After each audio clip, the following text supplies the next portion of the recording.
We'll call this meeting to order, the Common Council meeting. It's Monday, March 22nd, 2021, 6 p.m. The agenda's been posted. The media has been notified. Please call roll. Christopher Frederickson. Here. Thomas Barnett. Here. Andrew Larson. Here. Carrie Michalowski. Here. Thomas Kelly. Here. Gerald Anderson. Here. David Holt. Here. Eileen Daniel. Here. Ryan Rossing. Here. All please rise.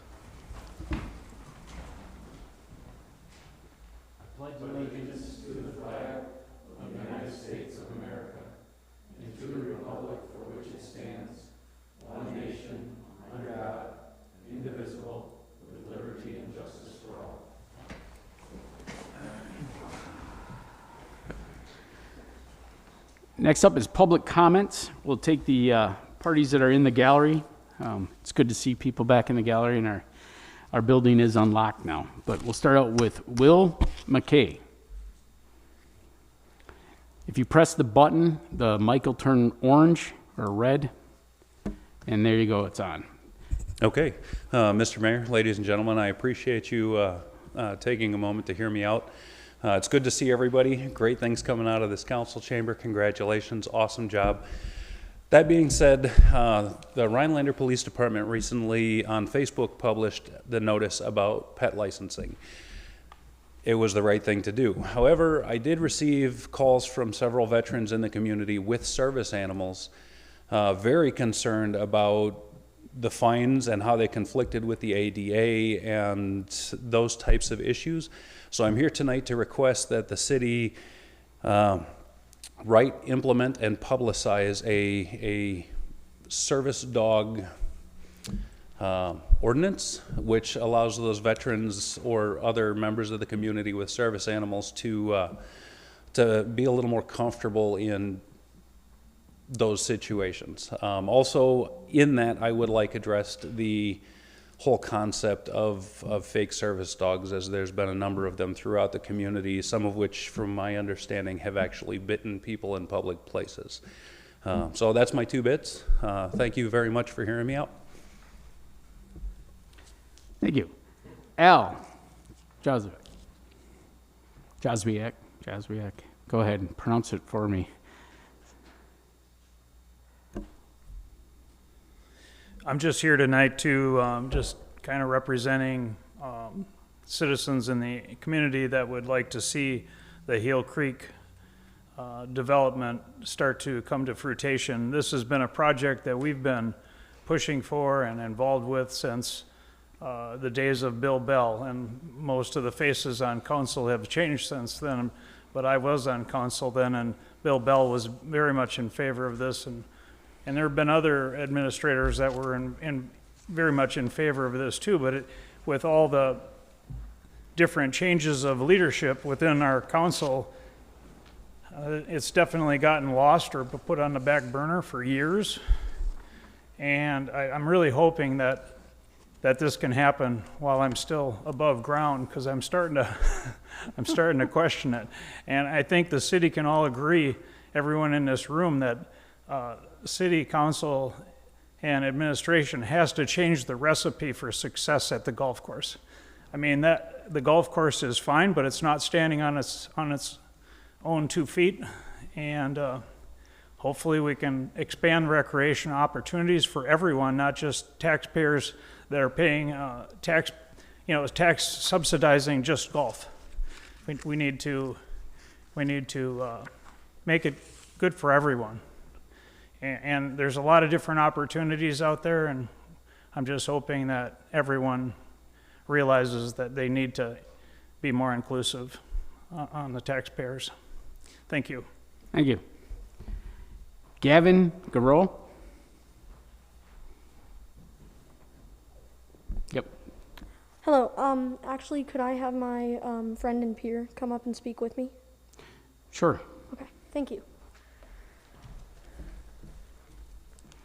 So we are here today to propose the idea of a skate park being built in Rhinelander, because we know many people in the community that really would benefit from that, and how our community would strengthen, and how it would bring spirit to our community, and it would be a benefit to Rhinelander. So, we believe that it would reduce illicit behavior in young teens, stuff like that, by bringing them together in an open and safe place. And it would give people who are young, kids, people in school, a place to go and hang out, be together, where there isn't a lot of that in Rhinelander right now.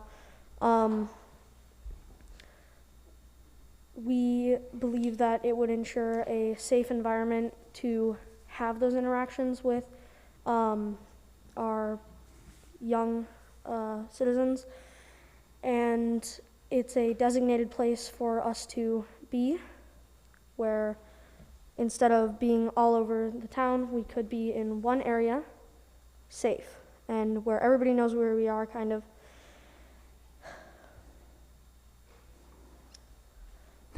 This is Jaden Roberts. Yes. Okay. Hello. We are representing our little group that we have called Over It. One of our colleagues tonight could not make it. Her name is Ava Carilla.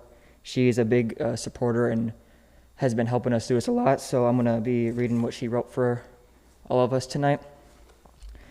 Hello. Our group Over It was brought together by a group of teens in late summer of 2020. Tonight, I, Ava Carilla, couldn't be there because I become sick, but another member of the group, me, Jaden Roberts, was able to appear tonight. We put this group together because we would like to see a change in this town for the young adults. We noticed that over the last summer, skateboarding was one of the biggest hobbies we saw in our peers. But without a designated area for us skateboarders, it can be quite difficult for our peers and us to be able to go and out and do these things. This town's last area that was made for skateboarding was taken down during the years started in our generation. We also believe that there isn't enough in this town that made it specifically for the youth, and having an opportunity to have something to go outside and do could get more teens physical. We feel that our group has potential, and we are deciding to make a change. Our group is working to become a nonprofit organization that we can fund money for a skate park. We're in progress of getting a 501c3. Our methods of funding would be through private donations, fundraising, and we also are open to groups that would help the organization different fundraising projects. After the fundraising of the park, maintenance would be another thing to look at. Our group has talked and will be given money that we fundraise to the city so they can own it and be accessible to the public. As far as placement, we understand that there is talk about a designated spot in the park, in the skate park plans of the renovation at Hodag Park, and it was said that it would be the best environment because of the hydrology. So for plan 2, we talked about having it near the old West Side School, near the BMX track, which I believe the majority Over It had voted plans to placement. According to Over It posts on Facebook by David Holt, he has spoken with Jeremy Bilo on the possible whereabouts. David Holt stating, according to Jeremy, there is a city council approval from prior action years in the past to build a skate park at West Side. He also stated it would only need to be outside the funding source, which our group is hoping to provide. And finally, the actual design of the park haven't really come to conclusion yet, but a member Over It, me, Jaden Roberts, has some details about what we're looking for. So I have looked into skate parks from across the country, including Wisconsin, looked at some of their features and seen if we could somehow include them into ours for something that wouldn't be too pricey, but something that would last and be fun for our community. I did a little bit of research, and the estimated cost would be around $200,000 for a concrete skate park that would last for years, have low maintenance, and would just be overall super fun for us. Thank you for your time. I do actually have one more point. We have been in contact with the Tony Hawk Foundation, which is a project that, it's actually not called the Tony Hawk Foundation anymore, it's called the Skate Park Project. And their goal is to bring skate parks to small communities like Rhinelander. And we have been in contact, actually Jaden was in contact, and they said that Rhinelander qualified, and if we met a 25% funding goal, or 25% of our funding goal, they would be able to provide. Thank you, that is all. Thank you. Just be assured, Gavin and Jaden, your voice will be heard and has been heard. Thank you. Thank you. Anybody from council that received any? Yeah, I had one thing I'd like to read. If I can, Mayor? Yes. Thank you. This is from Jeffrey Harrett and Nancy Richmond, 903 Randall.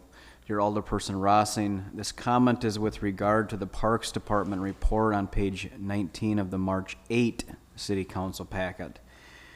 And that stated the pickleball group is going to raise money for windbreak to go on the fencing and a new pavilion to be placed on the side of the courts near the bathrooms. We are neighbors of and daily users of Pioneer Park. We commend Rhinelander Pickleball and the city for their collaboration on the Pioneer Park Pickleball project. It is a positive addition to the park and an asset to our community. We've observed how well used the courts are and enjoy watching the players. Perhaps post-COVID, we may try the game. We have some concerns about placing windscreens around the pickleball courts. The windscreens at the high school tennis courts are visually nearly opaque. Windscreens like this, if installed at the pickleball courts, would effectively block much of the view into the park from Oneida Avenue north of Kemp Street. The historic railroad depot and iconic Thunder Lake narrow gauge railroad engine would no longer be visible from outside the park. The overall impression would be of a dark box walling off the courts. Spectators would no longer be able to see in. The view of the park would be disrupted from inside as well as outside the park. Please see the attached pictures illustrating the current view and view with screening. Windscreens would be appropriate if the courts were located in a sports complex, but Pioneer Park is a community park with many varied uses and users to consider. Anybody else? Okay, that takes care of public comments. And if you two want to leave, you can leave. You don't have to sit around for the whole meeting. Yeah. Now, Al's got to sit there. It's his punishment. All righty. Presentations are on mayor's comments. First of all, I really want to encourage Rhinelander, the citizens of Rhinelander, that April 21st at our dome, the Joint Finance Committee has a hearing on this year's, and it's not only this year, it's a 2-year budget. So when it comes to how we want to spend our tax dollars, this is our opportunity to be heard. It's a honor to be a place to host this. It's an opportunity like no other. Just like the two gentlemen that spoke already, we listen. You know, as lawmakers, we listen. So I really want to encourage Rhinelander sometime between 10 and 5 to go to the Dome on April 21st.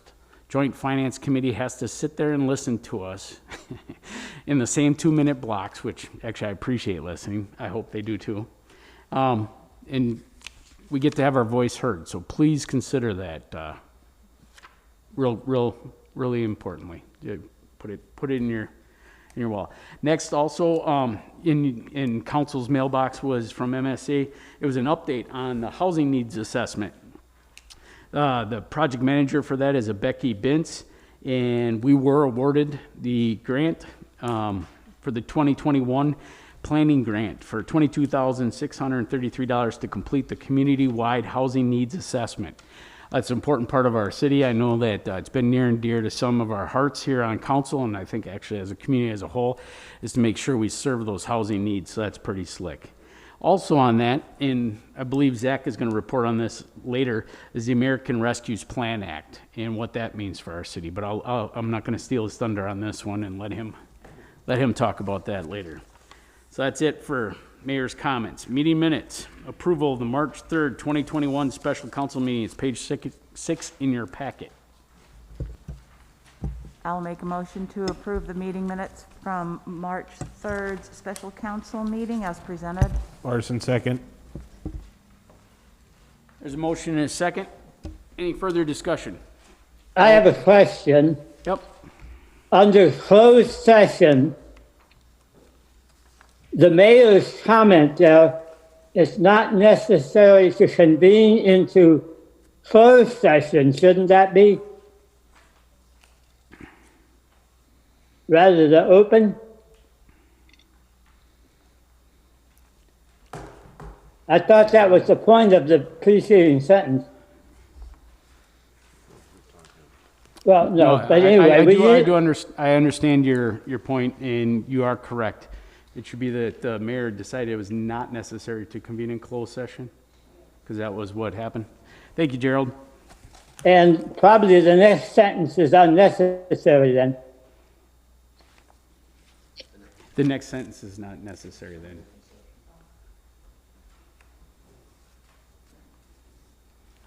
Thank you. Given the changes, all those in favor? Aye. Those opposed? Ayes have it, motion carries. Approval of the March 8th, 2020 council meeting. This is page 3 in your packet.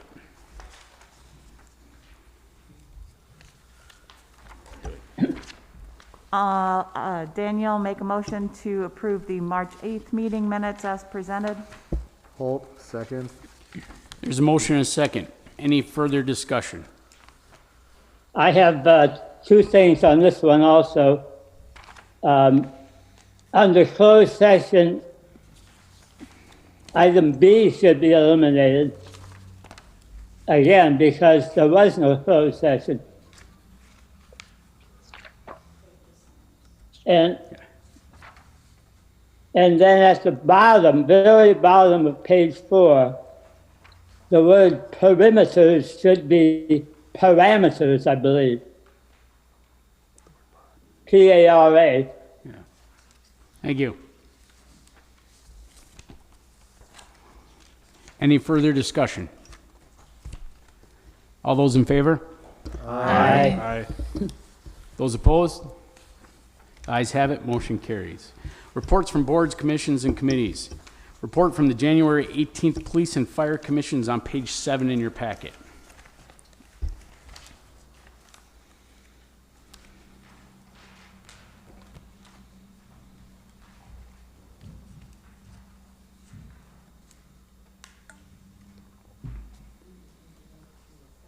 Yeah. Yep, we weren't there, so we're just accepting them into the record. Michalowski, I'll make a motion to accept the meeting minutes for the City of Rhinelander Police and Fire Commission dated January 18th, 2021. Holt, second. There's a motion and a second. Any further discussion? All those in favor? Aye. Aye. Those opposed? Ayes have it. The meeting minutes are read into the record. Report from the February 16th, 2021 Police and Fire Commissions, page 9 in your packet. Daniel, make a motion to accept the February 16th Police and Fire Commission report as submitted. Holt, second. There's a motion and a second. Any further discussion? All those in favor? Aye. Those opposed? Ayes have it. Motion carries. Report from the February 15th Tree Board. This is page 12 in your packet. Once again, I'd like to commend both Zach and Teresa and our lawyer for getting the packets out early. Barnett, I want to make a motion to approve the tree board minutes. Holt, I'll second that. There's a motion and a second. Any further discussion? All those in favor? Aye. Those opposed? Ayes have it. Introduction new business. Discussion items. Preliminary 2021 municipal borrowing scope. This is for Zach. Good evening, everyone. So as we discussed, we went through the annual budget process last year. This would be a borrowing year for the city. The numbers that you approved in the annual budget were about $1 million in borrowing, which will keep essentially the long-term cash flow for the debt service to be flat. So there isn't any real spikes in the tax rate that's supporting the debt service. The plan is to, at our next council meeting, have our bond counsel, Ellers and Associates, come and speak to us about this, as well as some of the other investment activity of the city. And so at this point, as staff, we've put together a list of borrowing priorities throughout the various departments. And so essentially, we've got a number of capital items that were discussed, again, because we couldn't fit them in, accommodate them in the budget, that we'd be borrowing for them. So things like a new ambulance, police squad, the IT consolidation project, potentially body cams in the police department, if that's something that makes the cut essentially for the total number, parks improvements, those types of things. So putting you on notice that we're going through the process right now, again, to vet, make sure we've got estimates from staff, and I'll go ahead and email you all a list of those items so you at least have the content that's being considered at this point. Numbers would be coming shortly thereafter. So that would be the general update on borrowing. If there's additional considerations that the council would like to make as we go through the due diligence part of this exercise, feel free to send them over to us or give a call or send an email. Any questions from anybody on that? And also look for Wendy in case. What's the time frame? Once we get through the audit, Wendy and finances and other staff are working through the audit right now. So once that concludes, we believe in April, the April council cycles, that we would have some numbers for you all, and then we would begin the process to actually issue the debt. And so that's what Ellers will talk about at the next council meeting in April, the 12th. If there are no other questions, we'll move on. Presentation by Jeremy Biolo regarding the recreational improvements on the city-owned property near Northwood Golf Course. Jeremy.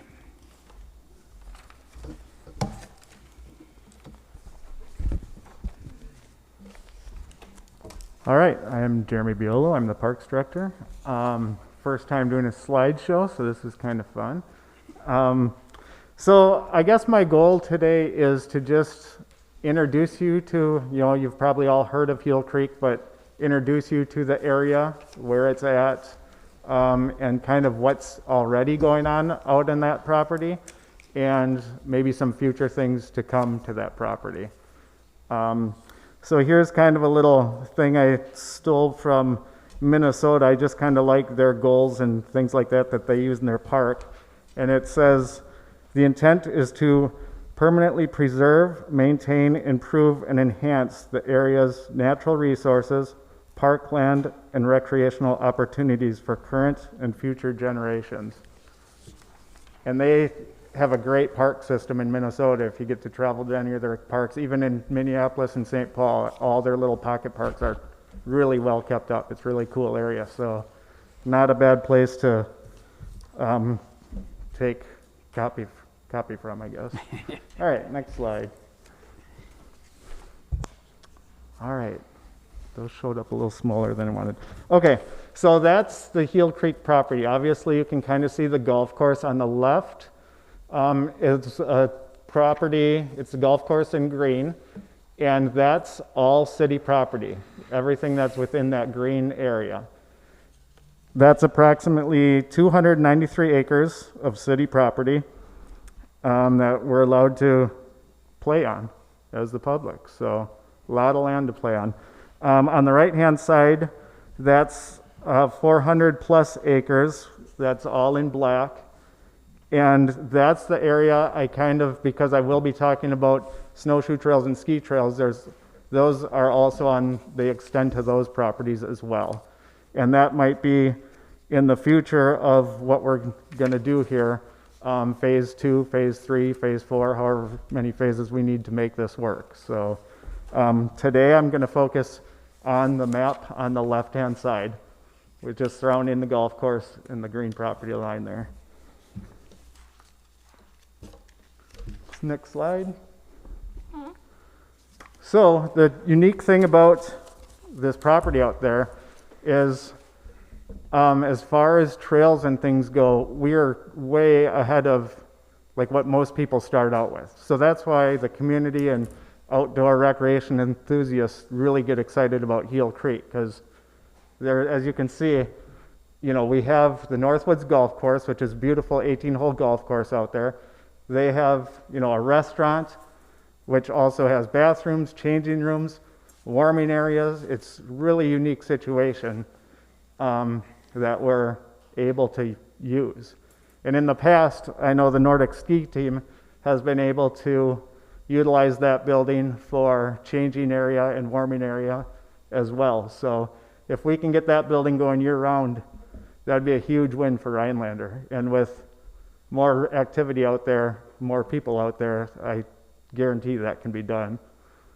So, next slide.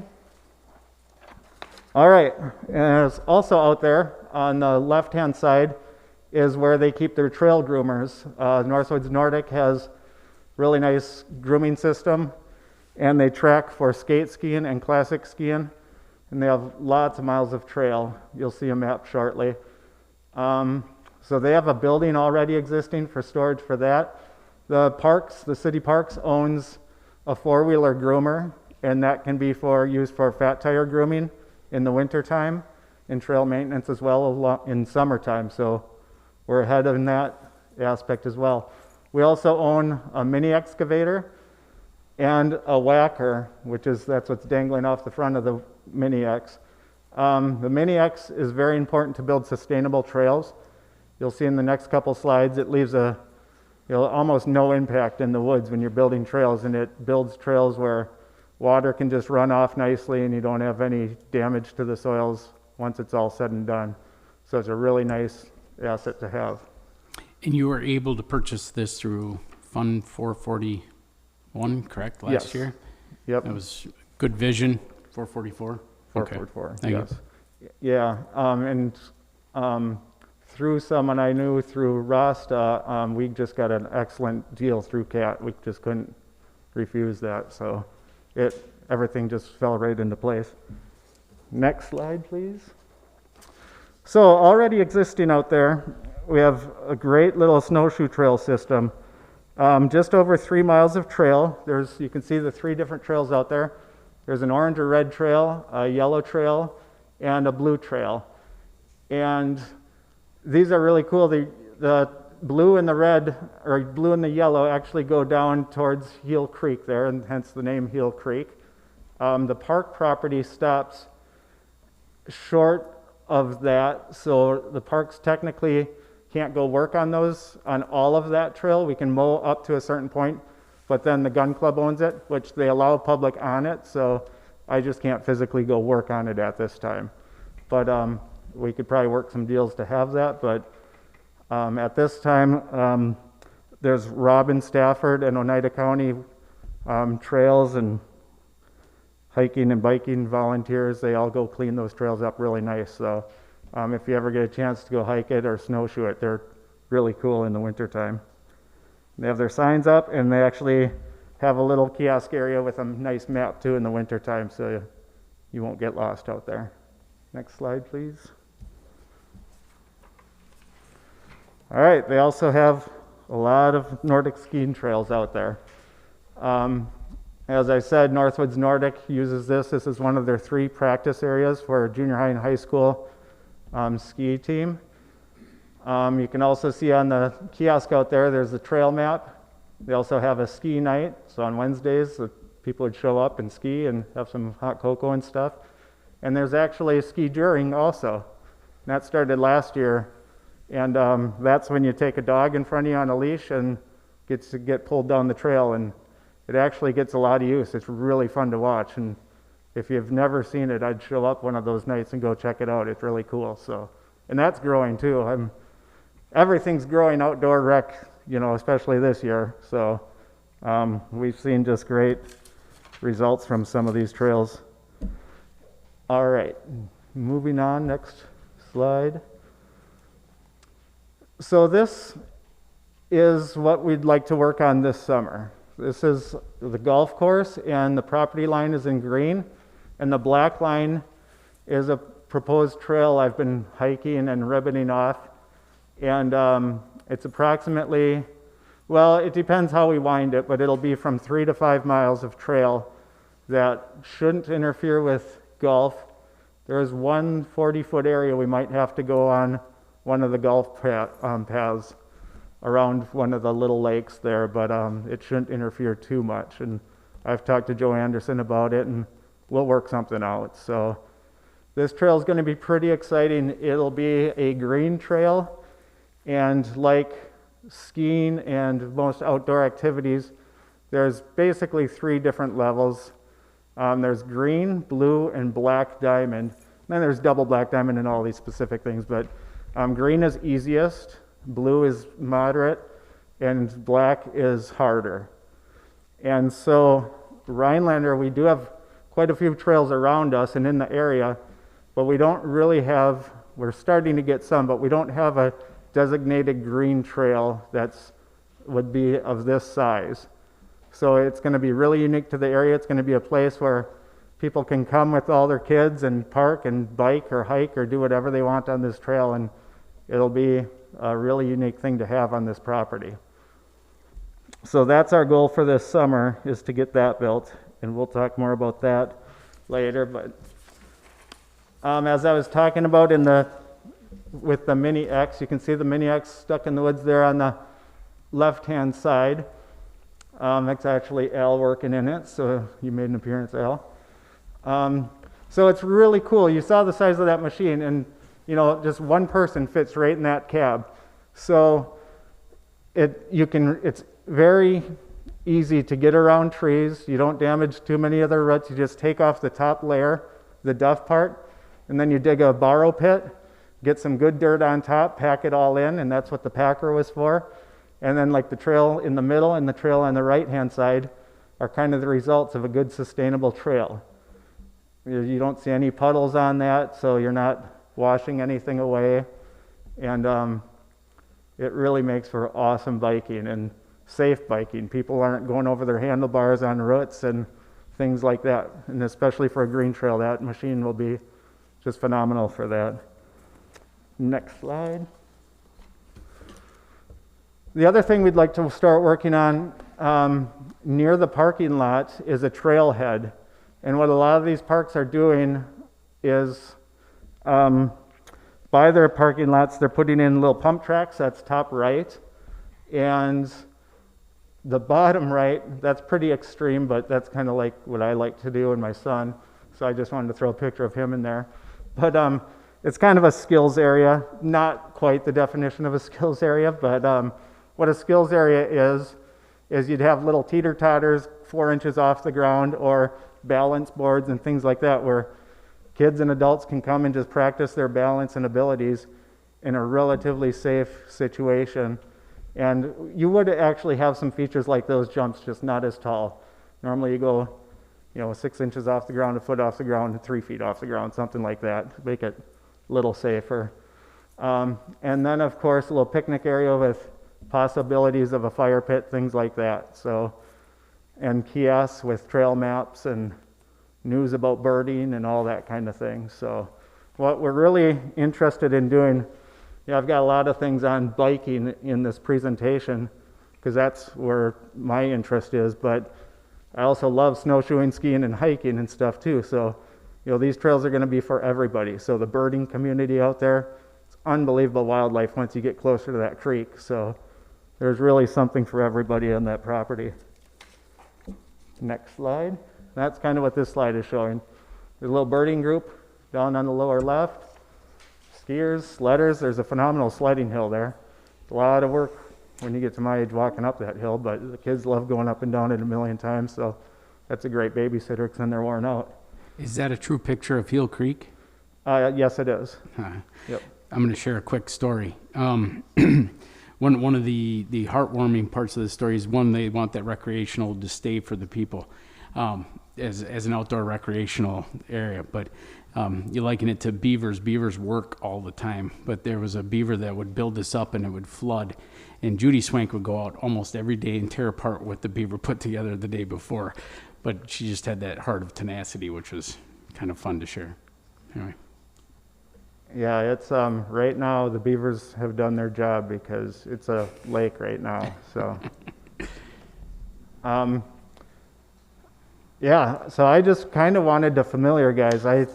The slideshow was a little bit harder for me because I like to kind of just go and talk about this stuff randomly and get on different topics, and this kind of kept me on course a little bit. But if you ever want to talk more about it or have a cup of coffee and discuss, I could go 7 different ways with this thing and I have lots of ideas. So some of that will start happening this summer. That should wrap it up unless there's any questions. I have a question. The walking trail on the outside of the golf course property, is that something that could be in addition to the ski trails to add that, or would that be something that you would want for people to walk in the wintertime as well? This is the first I'm hearing about the... Yeah, in the wintertime, I'd like to use that one for fat tire biking, because the ski trails kind of have their gig already, and I've talked to a number of those people, and they're going to add a little bit more trail next year, I hope. And then they think they have plenty out there for what they do. But fat tire biking's a really big sport right now. It's really getting a lot of people outside, and the easy green trails are perfect for that. So, you said that which people thought they had enough? The Nordic Ski Group. Oh, Tom? So I'm not much of a golfer at all. Okay, so like when I hit a ball straight, it goes that way. What are the dangers of having a path that close to the golf course for people who golf like I do? Right, and that's a thing, and it's going to be an at your own risk, and we'll label it that way at the beginning of the trail, because I hit the ball like that as well. But because it's city property, it's as easy as putting up a sign, just knowing, hey, this could happen. And trust me, there's a lot of balls out there when I ribboned off some of this property. And we're going to try and stay away from the golf course as much as we can. There's just some areas that we have to get closer, and I feel pretty safe that there's enough trees overhead too. We're never really out in the open, so hopefully it hits a branch before it hits you in the back. So, and most bikers have helmets on, but the hikers and stuff, yeah, they are at risk. So,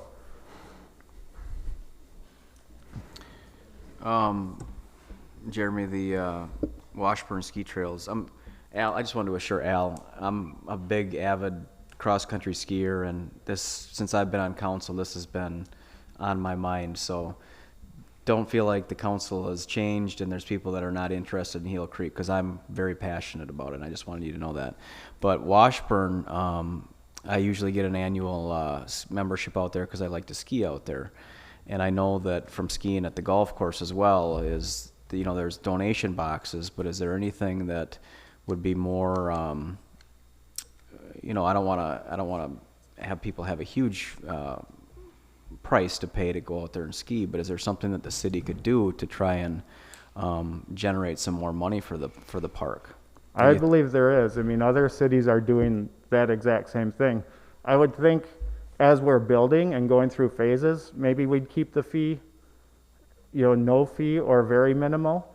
But once we get, this trail done and then work ourselves into phase 2 and 3, maybe then we for sure start getting, even if it's $1 or $2, it's something, and that can go for trail maintenance or gas for the, equipment or something like that. But yeah, I mean, I think it's a legit thing.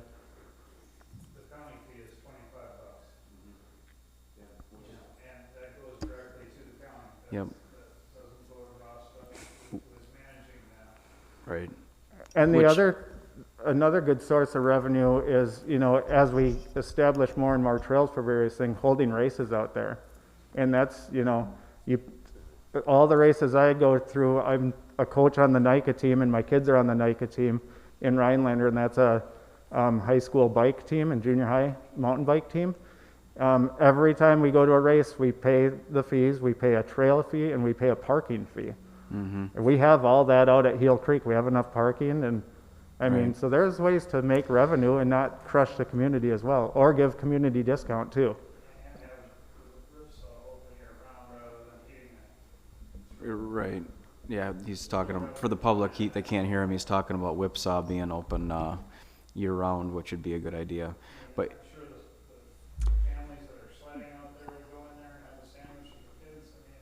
I'm gonna ask you to step up to the mic if you can, and it's just because we broadcast this via Zoom, and the only way they can hear is through a mic. So if you'd like to talk, I'll have you just step up there. It's okay. You don't have to, but for the sake of the people watching, and we have a fair amount of people that watch, they won't hear a word you're saying otherwise. Yeah, it just, I think that's so underutilized right now, that ripsaw. They're just heating that. You guys are heating it all the time, and you've been heating it for, what, 25 years now? And that recipe hasn't changed, and it needs to. I mean, there could be a snowmobile trail spur going into there too, you know, for the motorsports guys. It's just so underutilized, like, you know, I mean, everyone knows this. right. But I think that's a big, I mean, yeah, there's trail fees that could happen. I think the city residents maybe should get a softer fee than what out-of-town folks get.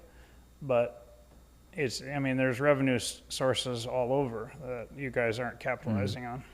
Well, even 25. And just tourism. Rhinelander doesn't embrace tourism, and they haven't. But I think we need to, and I think everyone knows that. $25 for a season For a yearly year. membership is extremely cheap compared to That's some places, reasonable. which is what the county does at Washburn, for those that don't know. Yep. So And we took that off of the cable area. When we modeled that, the county just had a volunteer drop box, which was getting pilfered, and there was no accountability there whatsoever. So we created a membership fee or an actual trail fee.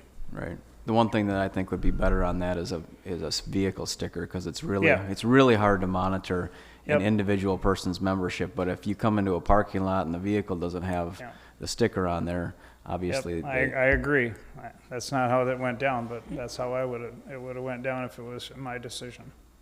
And once the trails and everything are all ready and everything's ready to go, marketing. Oh, yeah.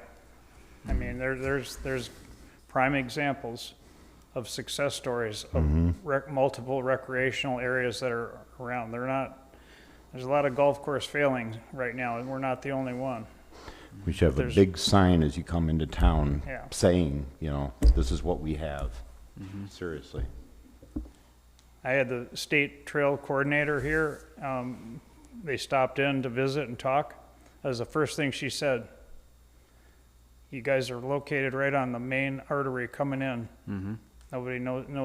I mean, she says that she just couldn't believe the opportunity. Yeah, and this is someone that goes all over the state and, well, nationally, actually. So, but yeah, I mean, it's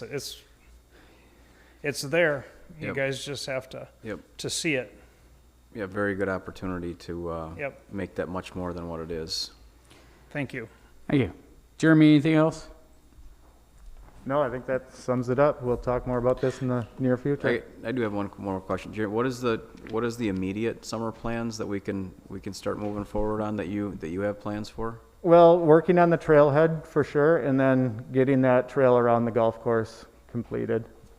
That's going to happen if I have to spend all night doing it. So that's my goal, Sure. along with everything else going on in the parks. It's Do we pay you by the hour or by salary? nope, salary. That's All right. Okay. That's going to be me, Al, and my son, and hopefully a couple other people. So We could probably get like Wendy and someone to pitch into.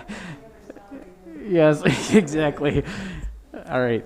Thank you, Jeremy. All right. I know we will have a work session again with our 6-month goals, and he'll explain some of the other options there when it comes to limited term help or help also. So just so you know, this has been something we've been working on for quite a while, and even when it comes to the marketing, we have ideas that we're working through.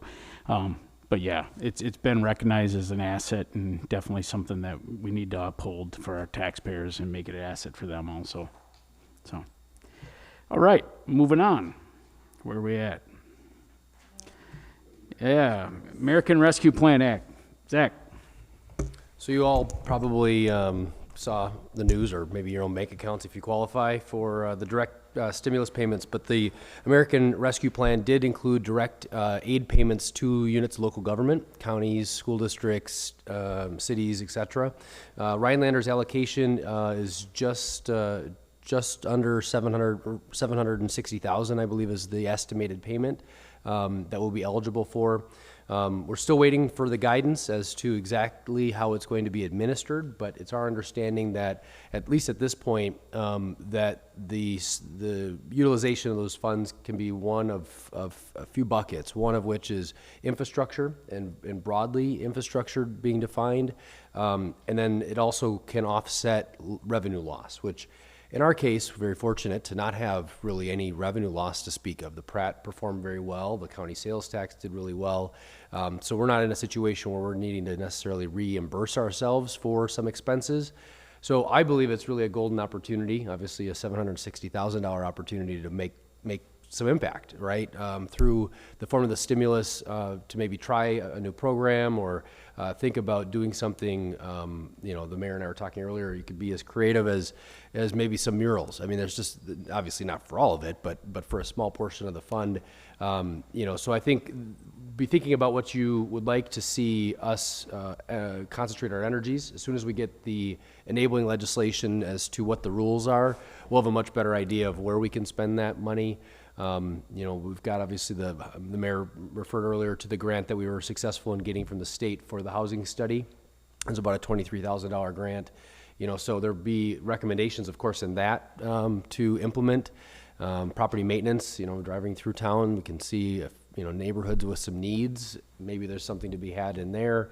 So anyway, we'll be in touch with you as when the rules get written for the program. But pretty exciting, I think, to be able to make an impact again and hopefully help businesses or community members in need, as was the intention of the stimulus.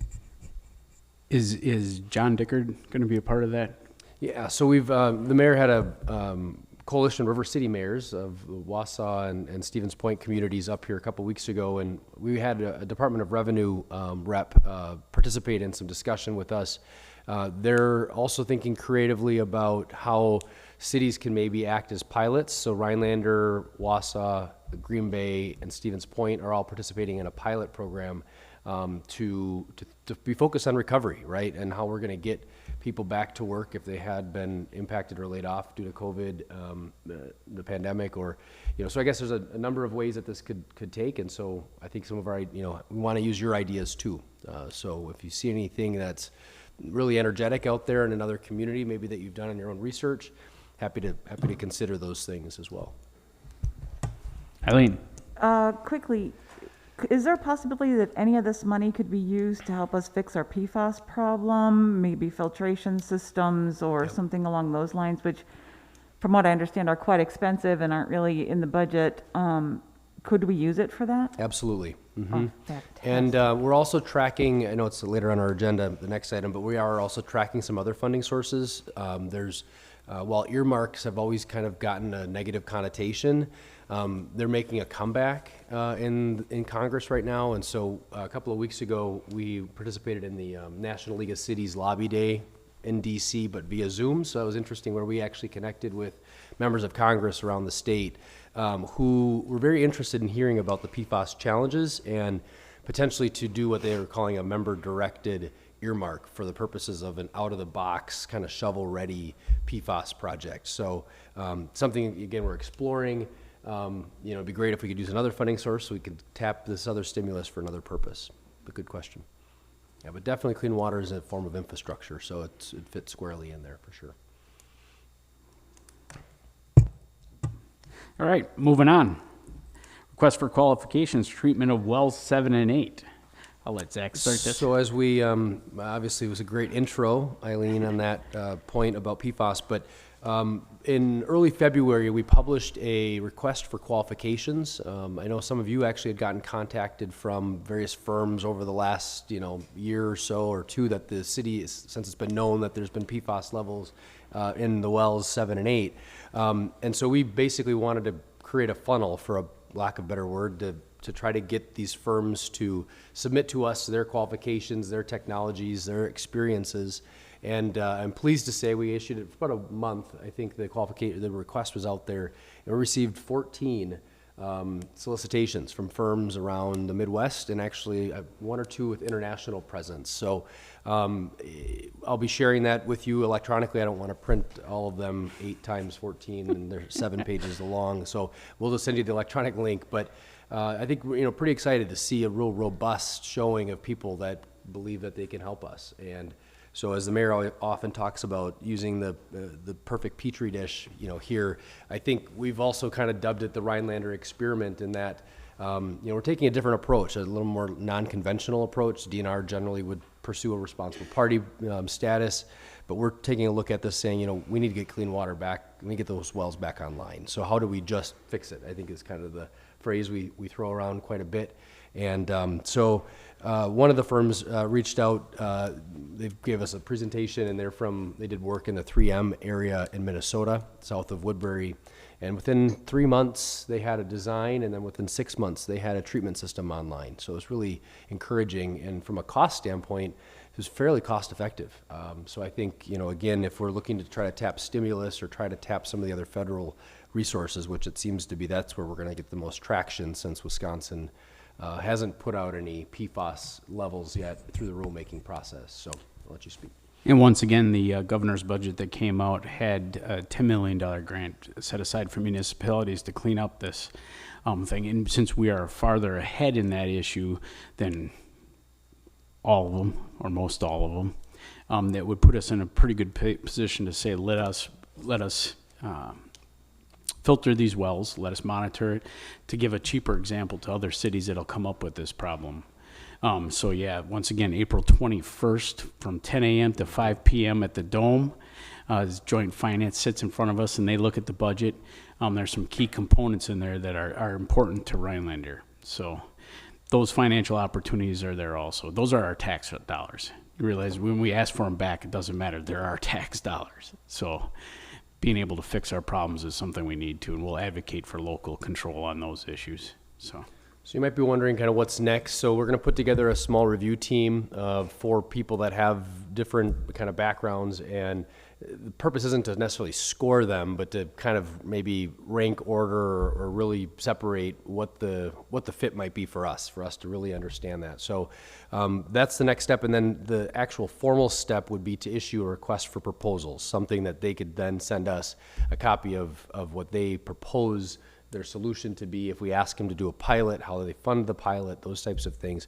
The other piece to that, that's kind of a moving target, and it's the phrase of moving the goalposts has been used as an analogy in this situation, because the state, of course, not having limits, we don't know what we're treating to. So we've got to have some flexibility in there. We know what the federal numbers are, but obviously the Wisconsin number will be different. So, or could very well be different. So we're watching that process unfold at the DNR level, and I think in this case, again, the flexibility will be key of whoever the city selects, either 1 or 2. I mean, we've got 2 wells, so there's possibility that you could structure it with 2 pilots too. So pretty exciting stuff, I think, in terms of making forward progress on an issue that is certainly near and dear to the mayor's heart. And I think for the purposes of our residents and businesses and industry that are on our water system, to get those wells back in service. Thank you. Any questions? All right, moving on. Request to increase the police department's clerical staff work week schedule from 37.5 hours to 40 hours. Calculations page 13, but we are going to approve this if at all possible down below in D. So any discussion? Lloyd?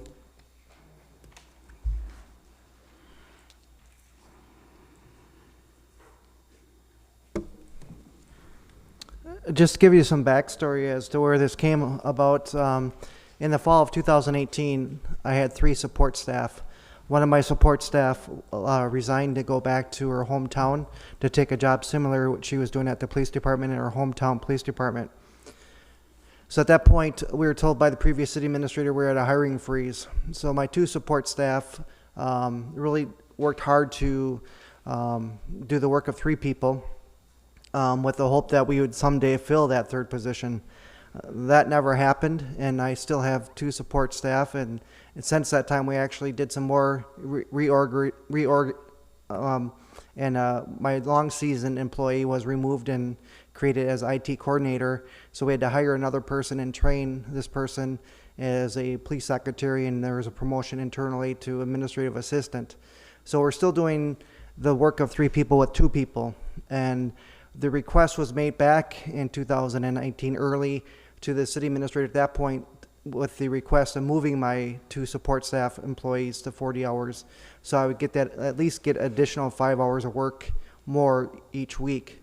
That fell on deaf ears, and meeting with Doreen, well, about a month ago, she brought the idea back up, and I said, well, that was something that I tried once and it didn't get anywhere. So we looked at how do we, if we did this, how would we fund it? And currently we are 1 police officer short. That officer should start sometime in April. And because that officer needs to be certified, so they need to go through a recruit training academy, and we pay their wage while they're there, but we pay a much reduced rate of pay per hour than what we pay a regular patrol officer. So there's cost savings there from the January 1 until his hire date.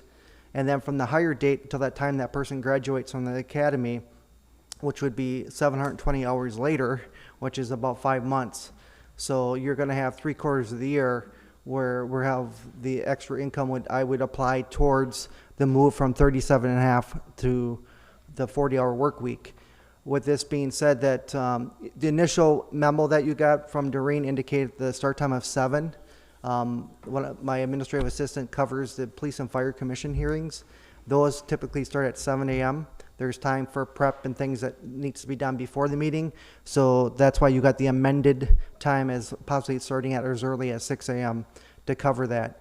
And we are under a MOU with the United County Sheriff's Office for our community service desk. That's required to be open Monday through Friday, 8 to 4:30, to relieve their dispatch center of some of the burden under the MOU. So 1 employee would definitely required to work 8 to 4:30 to cover that time period. When an employee takes vacation, I have 1 support person left. That person doesn't get a lunch period, so they get 1 hour of comp overtime because they have to stay in the building during that time period. Now with going to 8.5-hour day or 8-hour day, a 40-hour work week, instead of an hour lunch, it'd be a half hour. So we would save time there also when 1 employee was either on vacation or was sick. The other thing is that we did talk to both employees, because the 1 employee was very much in favor of it a year and a half ago, almost 2 years ago. And the new employee, we spoke with Doreen and I both, and both of them have agreed that yes, are very interested and are willing to go from 37.5 to a 40-hour work week. The only other financial impact would be that their sick time would go from a 7.5 hour per month to 8 hour per month to match their work day. And a holiday day would be an 8-hour day instead of a 7.5 hour day. So it's very minimum that way. And that was the kind of the history and the purpose of bringing this forward this evening to you.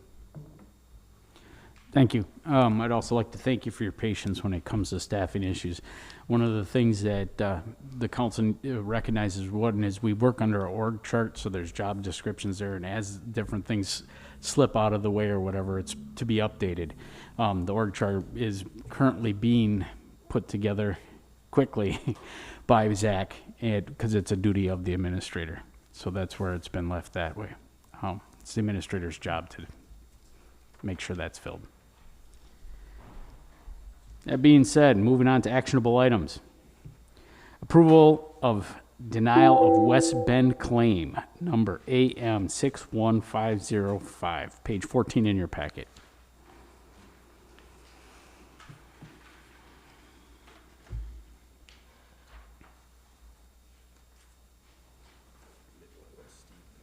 Steve? Yeah, I'm going to recommend, excuse me, I'm going to recommend that the council approve the denial of this claim. We investigated this claim. It's a sewer backup claim. The reality of our investigation is it did not occur with regard to any city property. It did not occur as regard of any city services. It most likely occurred because of the discarding of certain items into the system by the facility itself, and therefore I would recommend that we deny the claim. David?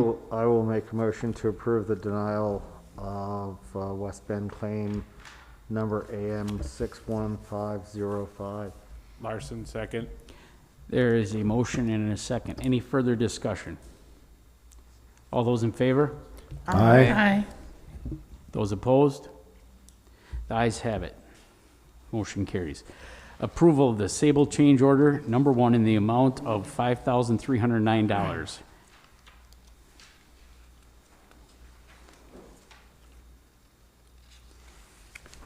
Said page 15, is that right?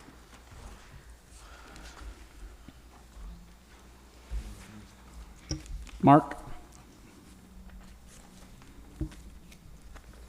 So this change order includes 2 different items. There's one for removing and replacing the existing hatch on Spring Lake Lift Station. This change order actually says Coon Street Lift Station. That should be Spring Lake on that top one for the $3,231. During construction, Jim pointed out that that hatch was rusted, really deteriorating, kind of falling into the station. City requested a cost estimate for replacing that. Sowell provided 2 separate estimates, one for removing the entire concrete lid and the hatch, and the other is for just placing a new hatch on top of that existing concrete lid. The item on here, the cost of $32.31, reflects leaving the concrete lid in place and putting a new hatch over the top of it. The second item is for 4-inch riser pipes at the Coon Street lift station. That lift station is correct, that is Coon Street. When the contract was put together, there was indication that those were 2 6-inch pipes coming up from the pumps. During construction, contractor recognized that there were 4-inch pipes.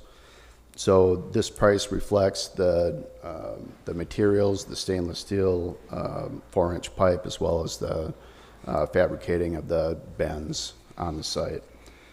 Also included in this change order is a change in the completion date. The original completion date was January 8th of 2021. We pushed that to May 31st of this year. The reasoning is there was some time delay working with WPS to get power to those sites. We had a cold weather snap in December that pushed the work at Spring Lake into January, and they finished up Coon Street in February, the first week. So all the work is complete at this point, less these change orders. You will also notice when we get to the pay request, this price of $53.09, they're not requesting at this time. The work for the pipe is complete, but they're not requesting it on the pay request. The hatch will be completed when they have an opportunity to get out there when the weather is sufficient. So with these changes, we recommend approving this change order. Daniel, I'll make a motion to approve Sable change order number 1 in the amount of $5,309. Holt, second. There's a motion and a second. Any further discussion? Please call roll. Thomas Kelly. Aye. Ryan Rossing. Aye. Eileen Daniel. Aye. Carrie Mikulowski. Aye. Gerald Anderson. Aye. Thomas Barnett. Aye. David Holt. Aye. Andrew Larson. Aye. The ayes have it, motion carries. Approval of Sable pay request number 3 in the amount of $38,911.20. Daniel, I'll make a motion to approve the Sable pay request number 3 in the amount of $38,911.20. Larson, second. There's a motion and a second. Any further discussion? Please Please call roll. Gerald Anderson. Aye. Ryan Rossing. Aye. Eileen Daniel. Aye. Carrie Mikulowski. Thomas Kelly. Aye. Thomas Barnett. Aye. David Holt. Aye. Andrew Larson. Aye. Ayes have it, motion carries. Thank you, Mark. Approval of the police department's clerical staff work week scheduled from 37.5 hours to 40 hours. Barnett, I make a motion to approve the police department clerical staff work week scheduled from 37.5 to 40 hours. Mikulowski, second. Any further discussion? All those in favor? Aye. Those opposed? Ayes have it, motion carries. Introduction of unfinished business, approval of a one-year extension from Green Golf Partners contract. Steve, Yeah, so what we've done is we've negotiated an extension of one-year golf contract through December 31st of 2021 in the same terms as the existing contract. Green Golf Partners has agreed that they will provide the city with reasonable reports requested on a reasonable basis. We're developing those reports, and some of them have already started to come in, even though they're not playing golf. This will be to give us a regular, up-to-date activity report on what's going on out there. Green Golf Partners will cooperate with the expansion of services at this location, including things such as simulated golf, a hut for food service activities, a food cart for the trails. In other words, it sounded interesting this morning that we were talking about opening up a trail, walking trail. They also suggested we put a food cart that would go around on the trail to give to the bikers and the walkers, as well as the golfers. Green Golf Partners will develop a marketing plan in cooperation with the city, the chamber, and similar organizations for the upcoming season and the future. Next, Green Golf Partners will participate in planning discussions in the early summer of 2021 to work for a policy goal of increasing the income for the golf course to a level where there can be significant cost reduction to the underlying debt balance, as well as providing profitability to be used by the city or to be placed in a capital reserve fund to protect the future of the golf course and the possibility of extraordinary weather conditions that may create a significant downturn in the future. The final item was they agreed that Green Golf Partners will work with the city in developing activities on site that are not inconsistent with the golfing activities, such as bike rentals or the like. That would be summer activities, not winter activities. Winter activities they've already agreed to participate with. That's my report.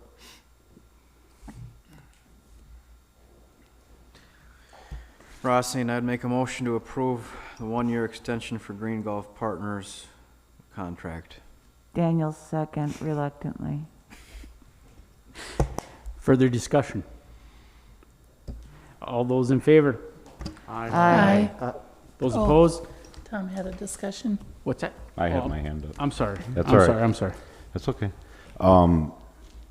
I am, as everybody here knows, extremely reluctant on this.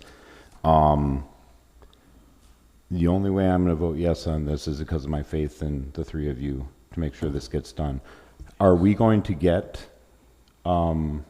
reports from them, like in council chambers to the council? Okay. They're trying to give us reports now, and they haven't started golfing. But they're not here giving it. That's No. They won't probably be here in person unless we want them here. They're going to give us reports that we will analyze and get back to the council. Okay. We don't need to have them come cheerlead politely. I probably shouldn't be saying this. But Yeah. I'm supposed to be neutral. It's been listening to Eileen. Mm-hmm.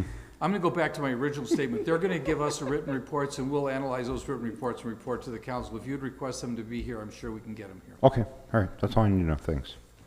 Eileen? Well, I'm just wondering how it's different than like when our department heads give us a report, and they're generally here to do, they're here participating as well. And so if anything changes, nothing else to report or whatever. Yeah, But- it's a little bit different because our ordinance doesn't require reports from like our contracted partners, and they're a contracted partner. Gotcha. You could say Steve's our contracted partner, but we hired him as our city administrator. So Kerry was on contract. It's a little bit different, but go ahead. But we are going to be working on those ordinances. Excellent. The other thing I would point out is we've discussed amongst the administrative team that it would probably be good to have some of our listening sessions or our activities out at the golf course so that we all get to see the golf course. And I think it was pointed out tonight, you know, there's not a lot of visual accessibility that even tells the golf courses there, let alone the hiking trails, the riding trails. So part of this program is to try to create, even if it's this council going out there, trying to create more visibility, more usefulness, more, you know, the hidden treasure has to be exposed. And we've, to keep going just a little bit, and this is probably not germane, and I know better than this, but also the concept is, and we don't have a bet tonight, so don't worry. So the concept is that, you know, we'd also like to think about getting a motel there. Are you going to announce the good news about the airport, or is that just? No. No. No, okay. So the concept is we're looking at trying to expand more activity out there and make it more visible. And there was even discussion, for example, of trying to go to Mel's, who rents bikes, and have Mel's put a bike rental out there. That's the kind of cooperation we're looking at. There goes our negotiating skills. I Just still highly believe that, and you say their marketing is gonna miraculously have an uptick. Are they getting someone who knows anything about marketing, or? And we've offered, we've reopened the conversation and the lines of communication between the chamber and them, because obviously the chamber's doing so much of the community's marketing that it seems very logical that they work together again. And so that's kind of a mutual expectation, I think, that everybody is in support of. That was the purpose of having this real early in the season meeting with them, because we talked about putting up a billboard on 51 or 39, however you want to look at it. I mean, we're looking and we're pushing. Okay. Andrew. So, not that I'm being a naysayer or nothing, but I mean, come summertime, you know, if this baby is not taking off like it's supposed to, we're gonna address this stuff right away, right? We're not gonna just say, well. Yeah, you will get the report in your packet, of which then, as the reports come up, it can be discussed and action can be taken based on motions that the council makes. Perfect. That being the case, we will be in a contract with them for 1 year till December 31st of this year. Their reporting is also a lot more of a dashboard style. I got you, so Gerald. It tracks weather, it tracks a lot more data than I think we ever really knew they had at their fingertips. So to your point, it's a lot more real time. And so we can address it not at the end of the season, but as the season is going on.